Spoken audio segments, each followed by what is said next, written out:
저는 20년 동안 뉴욕시에 살았습니다. 미국에서 제가 처음 일한 곳은 맨해튼 차이나타운 의류 공장에서 감독으로 일하는 것이었습니다.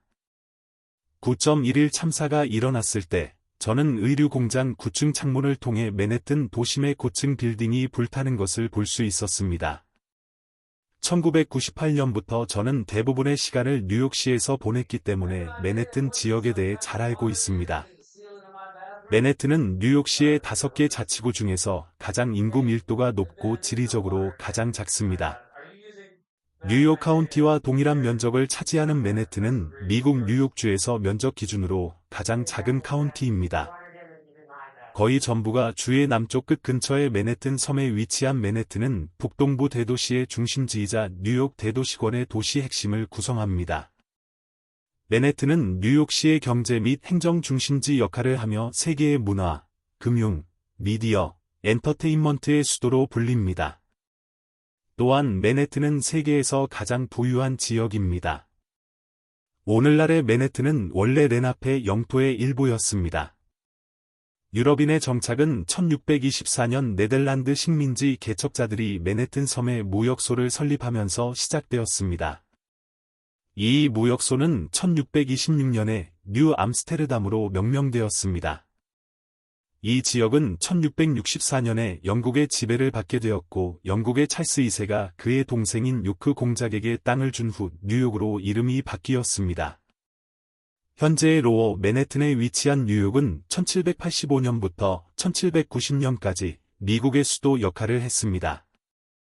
뉴욕 항구에 있는 자유의 여신상은 19세기 후반에 수백만 명의 이민자들을 맞이했으며 미국과 그 이상을 상징하는 세계적 상징입니다. 맨해튼은 1898년 뉴욕시가 통합되면서 자치구가 되었고 도시 정부의 소재지인 뉴욕시청이 있습니다.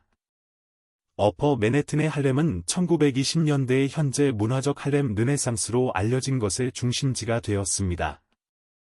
그리니치 빌리지의 스토널리는 스토널 국립기념물의 일부로 1969년 현대 게이 권리 운동의 발상지로 여겨지며 LGBT 문화에서 맨해튼의 중심 역할을 공고히 했습니다. 맨해튼은 2001년 9월 11일 테러 공격으로 파괴된 원래 세계 무역센터가 있던 곳입니다. 세계에서 가장 큰 자연 항구 중 하나에 위치한 이 자치구는 허드슨 강, 이스트 강, 할렘 강으로 둘러싸여 있으며 루즈벨트, 뉴탄트, 랜달스 및 워드 섬을 포함한 여러 개의 인접한 작은 섬을 포함합니다. 또한 현재 미국 본토에 있는 작은 동네인 마블 힐도 포함됩니다. 맨해튼 섬은 자치구의 긴 축을 가로지르는 3개의 비공식적으로 경계가 지정된 구성 요소인 로어 맨해튼, 미드타운, 어퍼 맨해튼으로 나뉩니다. 맨해튼은 세계에서 가장 인구 밀도가 높은 지역 중 하나로 2020년 인구 조사에 따르면 169만 4,250명이 22.66제곱마일, 58.69 스퀘어 킬로미터의 면적에 거주하고 있으며 제곱마일당 7만 2,918명의 주민, 제곱마일당 2만 8,154명의 주민이 거주하고 있으며 뉴욕 카운티와 동일한 면적을 차지하고 있으며 주거용 부동산은 미국에서 제곱피트당 가장 높은 매매 가격을 자랑합니다. 맨해튼에는 월가와 총 시가총액 기준으로 세계에서 가장 큰 2개의 증권거래소인 뉴욕 증권거래소와 나스닥이 있습니다. 많은 다국적 미디어 대기업이 맨해튼에 본사를 두고 있으며 컬럼비아 대학교, 뉴욕 대학교, 록펠러 대학교, 뉴욕 시립대학교와 같은 수많은 단과대학과 대학도 있습니다. UN 본부는 맨해튼 미드타운의 터틀 베이 지역에 있습니다. 맨해튼에는 세계에서 가장 많이 방문하는 10대 관광 명소 중 3곳인 타임스 스퀘어, 센트럴 파크, 그랜드 센트럴 터미널이 있습니다. 펜스테이션은 서반구에서 가장 분주한 교통 허브입니다. 차이나타운은 서반구에서 중국인이 가장 많이 밀집되어 있습니다. 5번가는 2024년에 2위로 떨어지기 전까지 세계에서 저는 11월 18일부터 12월 14일까지 25일 동안 유럽 4개국 15개 도시와 마을을 방문할 예정입니다. 스페인을 방문하기 위해 미국을 떠나기 전에 맨해튼 미드타운에 있는 제가 가장 좋아하는 중국 음식점을 방문하여 정통 상하이 요리를 맛보고 싶습니다. 이 음식점은 그랜드 센트럴 터미널에서 가깝습니다. 이 음식점을 방문할 때마다 항상 그리운 기분이 듭니다. 과거의 많은 추억이 저를 괴롭힐 것입니다. 이 음식점의 이름은 수행입니다. 수는 상하이 북쪽에 있는 잠수성, 쟁수 프라빈스의 도시인 수조입니다. 행은 상하이 남쪽에 있는 저장성, 저지앙 프라빈스의 도시인 항저우입니다. 제 고향인 상하이는 이 두 도시 사이에 있습니다. 상하이 요리는 인기 있는 중국 음식 스타일입니다. 좁은 의미에서 상하이 요리는 상하이에서 유래한 전통적으로 벤방 요리라고 불리는 요리만을 말합니다.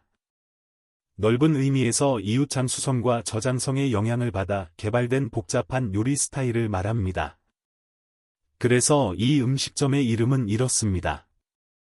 상하이 요리는 간장을 사용하는 것이 특징이며 간장은 요리에 붉고 윤기 나는 모습을 줍니다. 상하이 요리에는 진한 간장과 일반 간장이 모두 사용됩니다. 진한 간장은 요리에 진한 호박색을 만들고 일반 간장은 풍미를 더합니다. 상하이 음식을 설명하는 데 사용되는 4가지 고전적인 단어는 상하이 음식이 상당한 양의 기름과 간장을 사용한다는 것을 의미합니다. 요리는 굽기, 끓이기, 찜질, 튀김과 같은 다양한 방법을 사용하여 준비됩니다. 해산물도 상하이 요리의 두드러진 특징으로 생선, 게, 닭고기는 주류와 빠른 조리 기술을 사용하여 취하게 만듭니다. 소금에 절인 고기와 절인 야채는 일반적으로 다양한 요리를 향상시키는 데 사용됩니다. 또한 설탕은 간장과 함께 사용할 때 상하이 요리에서 중요한 역할을 합니다. 쌀은 국수나 다른 밀 제품보다 더 일반적으로 제공됩니다. 상하이 요리는 맛을 향상시키기 위해 조미료를 사용하면서 생재료의 원래 풍미를 강조하는 것을 목표로 합니다. 다른 중국 요리와 비교할 때 맛이 부드럽고 약간 달콤합니다. 달콤하고 신맛은 전형적인 상하이의 맛입니다. 프레젠테이션도 상하이 요리의 핵심 측면으로 재료를 세심하게 자르고 배열하여 조화로운 색상 구성을 만듭니다. 흥미롭게도 20세기 초 상하이 가족은 도시가 항구 도시임에도 불구하고 일상 식사에 생선을 정기적으로 포함하지 않았습니다. 고기는 사치품으로 여겨졌고 식사는 일반적으로 야채, 콩, 쌀로 구성되었습니다. 가족은 한 달에 2일, 8일, 16일, 23일에 4번만 고기나 생선을 먹었습니다. 오늘날 영양에 대한 인식이 높아짐에 따라 저지방 식품에 대한 수요가 높아지고 건강한 식습관을 장려하기 위해 더 많은 야채가 식단에 통합되고 있습니다. 요리 내 요리는 색, 향, 맛 외의 3가지 요소를 마스터해야 합니다. 중국의 다른 요리와 마찬가지로 상하이 요리는 조미료 사용, 생재료의 품질, 재료의 원래 풍미 보존을 강조합니다. 상하이 요리에 서양의 영향을 도입하면서 독특한 요리 스타일이 탄생했습니다. 상하이 요리에는 주목할 만한 요리가 있습니다. 해산물은 상하이 요리에서 흔히 볼 수 있습니다.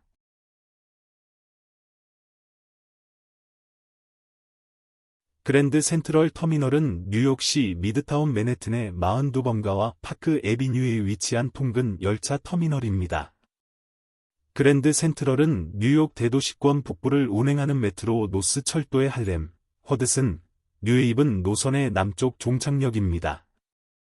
또한 2007년부터 2023년까지 건설된 메트로 노스역 아래에 있는 16에이커, 6만 5천 스퀘어 미터, 규모의 철도 터미널인 그랜드 센트럴 메디슨 역을 통해 롱아일랜드 철도와 연결됩니다. 이 터미널은 그랜드 센트럴 마이너스 42번가 역에서 뉴욕시 지하철과도 연결됩니다. 이 터미널은 뉴욕 펜역과 토론토 유니언 역에 이어 북미에서 3번째로 분주한 기차역입니다.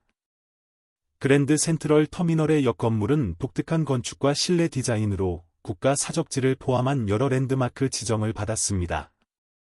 보자르 양식의 디자인에는 수많은 예술 작품이 통합되어 있습니다.